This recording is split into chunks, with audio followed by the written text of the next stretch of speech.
ગોપાલ ઇટાલિયા હવે ગાંધીનગરમાં ખેડૂતો મુદ્દે અને ડેડિયાપાડામાં ચેતર વસાવા મુદ્દે જોવા જેવી કરવાના મૂડમાં છે. શું છે સમગ્ર મામલો, એની વિગતે ચર્ચા કરીશું.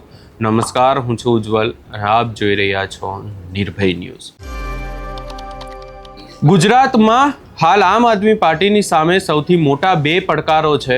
એક તો ચેતર વસાવાને જે 7 વર્ષની સજા કરવામાં આવી છે, અને બીજો પડકાર એમની સામે સૌથી મોટો એ છે કે ખેડૂતોના મુદ્દાઓને લઈને પણ એમણે લડાઈ આપવાની છે. અને હવે આ તમામ બાબતોને લઈને ગાંધીનગરમાં ખેડૂતોના મુદ્દે અને ડેડિયાપાડામાં ચેતર વસાવાના મુદ્દે ગોપાલ ઇટાલિયા એ નવા જૂની કરવાના મૂડમાં છે. વધુમાં સમગ્ર બાબતને લઈને ગોપાલ ઇટાલિયા દ્વારા અને ઈસુદાન ગઢવી દ્વારા શું કહેવામાં આવ્યું એ પણ સાંભળી લઈએ.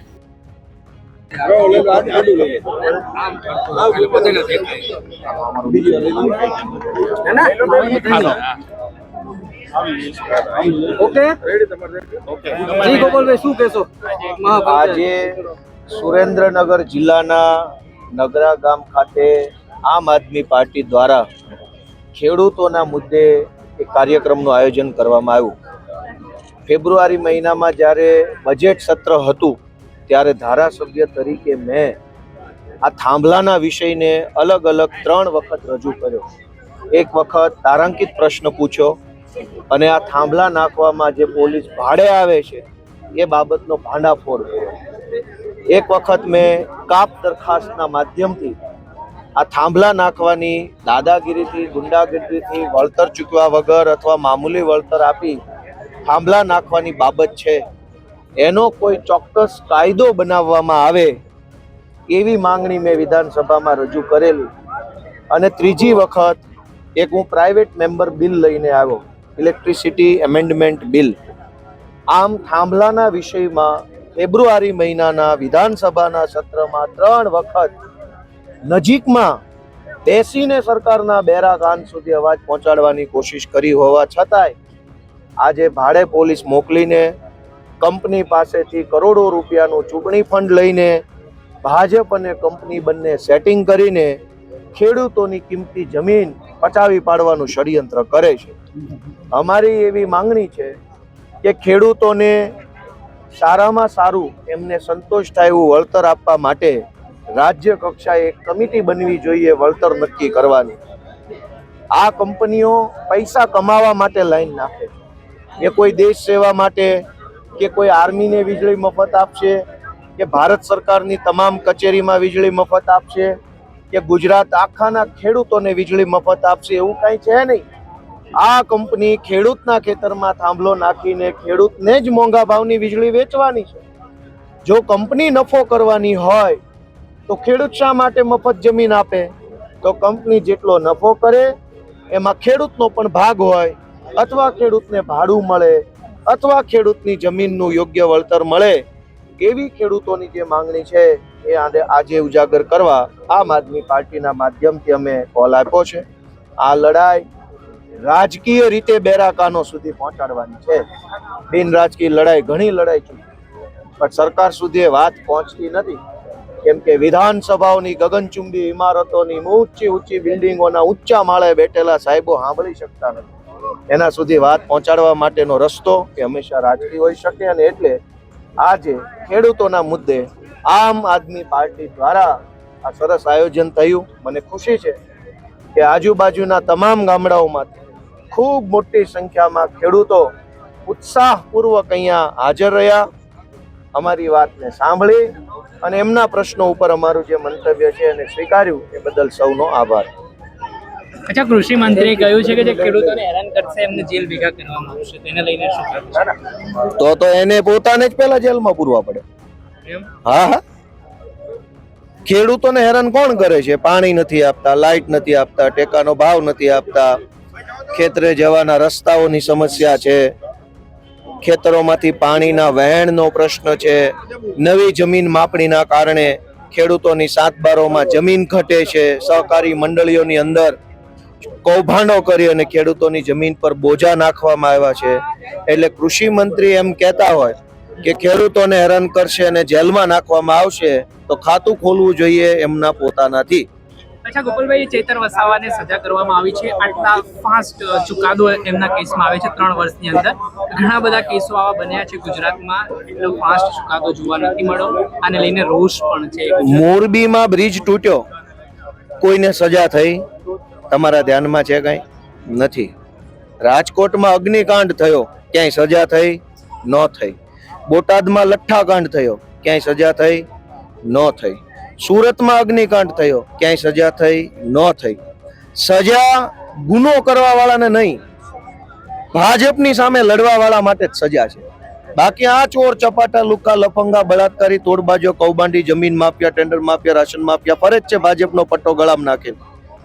હિંમત છે કોઈની કે કલાકે લોકઅપમાં બેસાડે?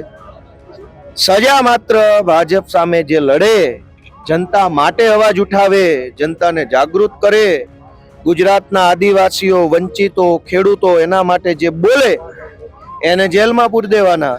અને ભાજપનો પટ્ટો ગળામાં પહેરી અને હાટકોટમાં બળાત્કાર કરે તો CR પાટીલના હાથે એનું બળાત્કાર કરવા બદલ સન્માન થાય છે. કાયદાકીય રીતે કઈ રીતની લડત રહેવાની? હવે આ લડાઈ કાયદાકીય નહીં, જનતાની અદાલતમાં લડાય. સરકારની અદાલતમાં તો બધું થઈ ગયું, જય ભગવાન. પોલીસ સરકારી, ફરિયાદી સરકારી, સાક્ષી સરકારી, વકીલ સરકારી, પ્રક્રિયા સરકારી, તો ન્યાય પણ સરકારી. અસલી ન્યાય જનતાની અદાલતમાં મારો થાય. પ્રશ્ન, એમનો ધારાસભ્ય પદ રદ માટેની પ્રક્રિયા શરૂ થઈ ગઈ છે. જો આવું થશે તો આમ આદમી પાર્ટી તો આજ તો બીજેપી એ કરવાનું હતું ને, આ ષડયંત્ર જ કરવું હતું. ચૈતર વસાવાને ચૂંટણીમાં હરાવી શકાય એમ નથી.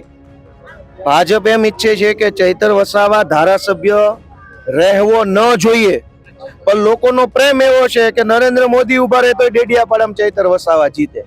એટલે ચૈતર વસાવાને ચૂંટણી ન હરાવી શકાય એટલે અદાલતમાં હરાવવાનું ષડયંત્ર કર્યું. મૂળમાં ચૈતર વસાવા ધારાસભ્ય બન્યો છે એ ભાજપને ખૂંચે છે, ગમતું નથી કે આ ક્યાંથી બની ગયો. એને તો ગુલામોને ધારાસભ્ય બનાવવાના હોય, કહ્યાગ્રા માણસો હોય, રોબોટ ટાઈપના હોય, ઊંચી આંગળી કરનારા હોય, જનતાને પીડા આવે ત્યારે મૌન રહેનારા, મૂંગા મરનારા લોકો હોય, એને ધારાસભ્ય બનાવાય. આ બોલનારો ક્યાંથી બની ગયો? એટલે આખું ષડયંત્ર ચૈતર વસાવાને રાજનીતિથી દૂર કરવા અને ધારાસભ્ય પદેથી હટાવવાનું ષડયંત્ર હતું.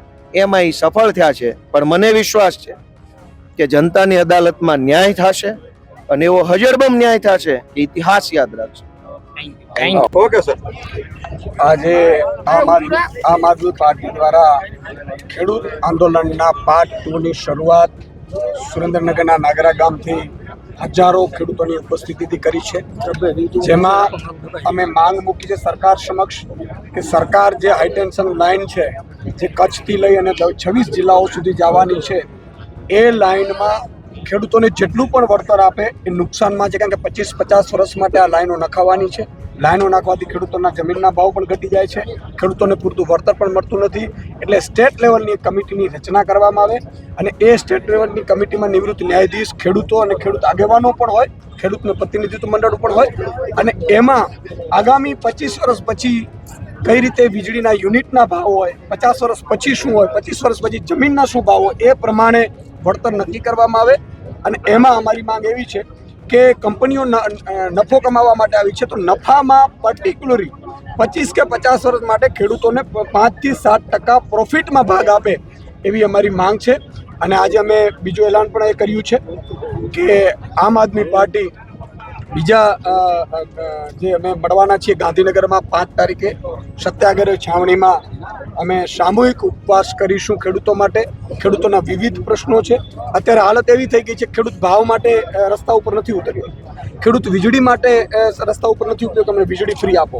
ખેડૂતે પાક વીમા માટે નથી ઉતર્યો, કારણ કે પ્રધાનમંત્રી ફસલ વીમા યોજના બંધ છે, ગુજરાત રાજ્યમાં જ બંધ છે. પણ ખેડૂતે આ બધું ચલાવ્યા બાદ પણ ભાજપને મત આપ્યું ને છતાં પણ ભાજપ ખેડૂતની મહામૂલ્યમ જમીન ઉપર જ્યારે કબજો કર્યો છે ત્યારે અમારે અત્યારે ખેડૂતો રસ્તા ઉપર ઉતર્યા છે. અને સરકારે પણ એવી હોશિયાર છે કે એમણે સ્થાનિક સ્વરાજ્યની ચૂંટણી પત્યા પછી અને હજી વિધાનસભાને 1.5 વર્ષની વાર છે ત્યારે આ પહેલા 6 મહિનામાં કામ પૂર્ણ કરવાની એણે તૈયારી કરી છે. કંપનીઓ સાથે મિટિંગો કરીને કરોડો રૂપિયાનો વહીવટ પણ થયા હોવાના અંદાજ છે. એટલે આ બધા મામલામાં અમે ખેડૂતો સાથે છીએ. આમ આદમી પાર્ટી ખેડૂતો માટે લડશે. હવે જોવાનું રહેશે કે ગાંધીનગરનો વિરોધ કેવો રહે છે ને એની સાથે સાથે ચેતર વસાવાને લઈને પણ આમ આદમી પાર્ટી શું કરે છે, આ સમગ્ર બાબતે તમારો શું અભિપ્રાય છે એ અમને કમેન્ટ કરી જરૂર જણાવશો ને અમારી ચેનલ નિર્ભય ન્યૂઝને લાઇક, શેર, સબસ્ક્રાઇબ કરવાનું ભૂલશો નહીં.